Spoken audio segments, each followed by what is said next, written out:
آج ہم عالم اسلام کے اس آرمی چیف کے بارے میں بات کریں گے جن کی جرأت و بہادری اور جنگی حکمت عملی کی مثالیں آج بھی پوری دنیا دیتی ہے، جس نے پوری زندگی سینکڑوں جنگیں لڑیں لیکن کسی ایک جنگ میں بھی انہیں کوئی بھی سپہ سالار شکست نہ دے سکا، جنہیں سیف اللہ کے لقب سے پکارا گیا، جن کی جنگی حکمت عملی بعد میں آنے والے بڑے بڑے سپہ سالاروں نے آزما کر بڑی بڑی فتوحات حاصل کیں، جو جنگ کے میدان میں دشمن کے بڑے لشکر سے اور زیادہ ہونے کی بجائے قوت ایمانی پر یقین رکھتے تھے، جو جب جنگ کے میدان میں اترتے تھے تو دشمن پر لرزہ طاری ہو جاتا تھا۔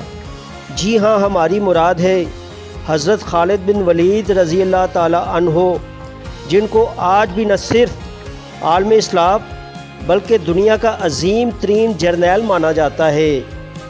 ویسے تو حضرت خالد بن ولید رضی اللہ تعالی عنہ کی فتوحات کی فہرست بڑی طویل ہے، لیکن آج ہم ان کی سربراہی میں لڑی جانے والی جنگ یرموک کے بارے میں بات کریں گے۔ جی ہاں، وہی جنگ یرموک جس میں حضرت خالد بن ولید رضی اللہ تعالی عنہ نے صرف 60 فوجیوں کے ہمراہ دشمن کی 60,000 فوج کو شکست دی تھی۔ اس جنگ کے واقعے کی تفصیل کچھ یوں ہے۔ یہ تاریخ اسلام کا وہ واقعہ ہے جسے پڑھ کر آپ آج شش کر اٹھیں گے۔ اسلام کے کفن بردوش مجاہدوں نے شجاعت اور بہادری کی جو بے نظیر مثال قائم کی، وہم و گمان سے ماورا ایسا عظیم کردار ادا کیا کہ خواب میں بھی ایسا کرنا ناممکن ہے۔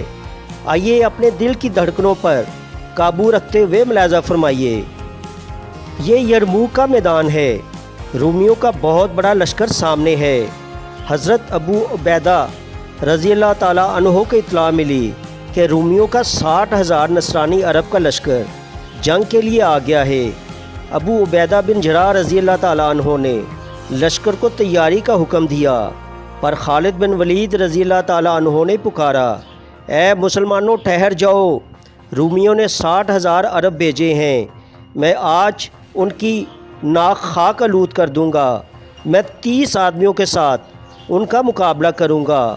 یہ بات سن کر سب مجاہد تعجب میں پڑ گئے کہ شاید خالد خوش طبعی کے طور پر بات کر رہے ہیں۔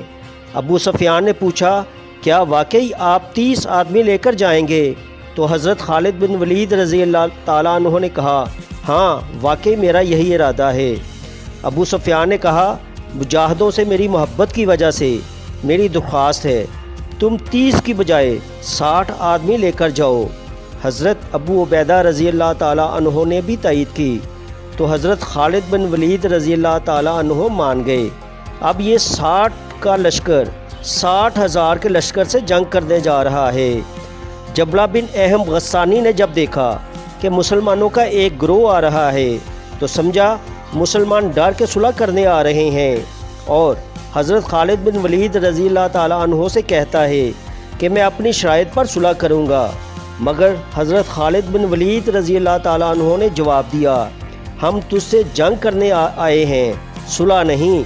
جبلہ بن اہم بولا، جا اپنا لشکر لے کر آ۔ خالد بن ولید رضی اللہ تعالیٰ عنہ نے مجاہدوں کی طرف اشارہ کر کے فرمایا، یہ ہے میرا 60 افراد کا لشکر۔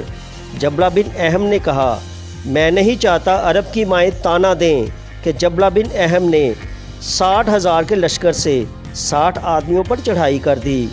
حضرت خالد بن ولید رضی اللہ تعالیٰ عنہ نے کہا، ہمارا ایک مرد تیرے 1000 سپاہیوں کے برابر ہے، تو حملہ کر، پھر دیکھ تیرا کیا حشر ہوگا، اللہ ہمارے ساتھ ہے۔ یہ بات سن کر جبلہ آگ بگولا ہو گیا اور اس نے لشکر کو حملے کا حکم دے دیا۔ 60,000 کا لشکر 60 افراد پر ٹوٹ پڑا اور چاروں طرف سے گھیر لیا۔ لگتا تھا یہ سمندر ان کو بہا کر لے جائے گا، لیکن اسلام کے یہ شیر دل بہادر مجاہد اس لاب کے سامنے ڈٹے رہے اور تیز رفتار تلوار زنی کر کے دشمن کو پاس نہ آنے دیا۔ مجاہدین نعرے تکبیر اللہ اکبر بلند کر کے ساتھیوں کو جوش لاتے، مگر اس رومی لشکر کے شور میں یہ آواز دب جاتی۔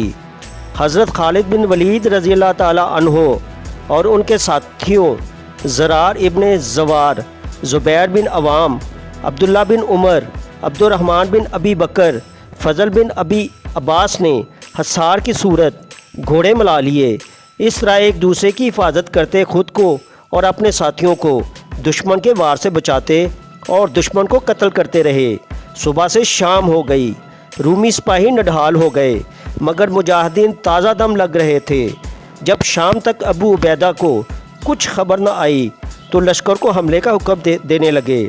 تو ابو سفیان نے کہا، اے ابو عبیدہ اب رک جا اور اللہ کے فیصلے کا انتظار کر، انشاءاللہ وہ دشمن پر غلبہ پا لیں گے۔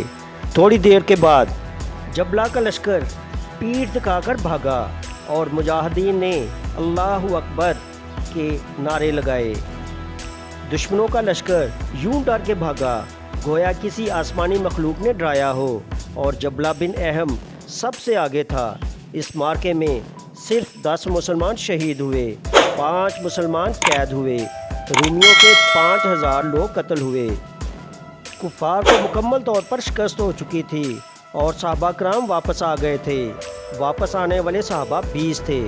ایک مرتبہ پھر پریشانی بڑھ گئی کہ شاید 40 صحابہ شہید ہو گئے، مگر میدان جنگ میں جا کر دیکھا تو صرف 10 لاشیں ملیں۔ صحابہ نے کہا کہ ضرور 30 لوگوں کو کفار گرفتار کر کے لے گئے ہیں۔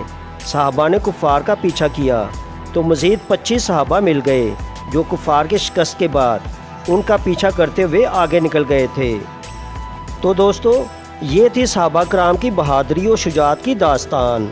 ساری دنیا کے لوگ مل کر بھی کوشش کریں تو بھی ایسی مثال نہیں لا سکتے۔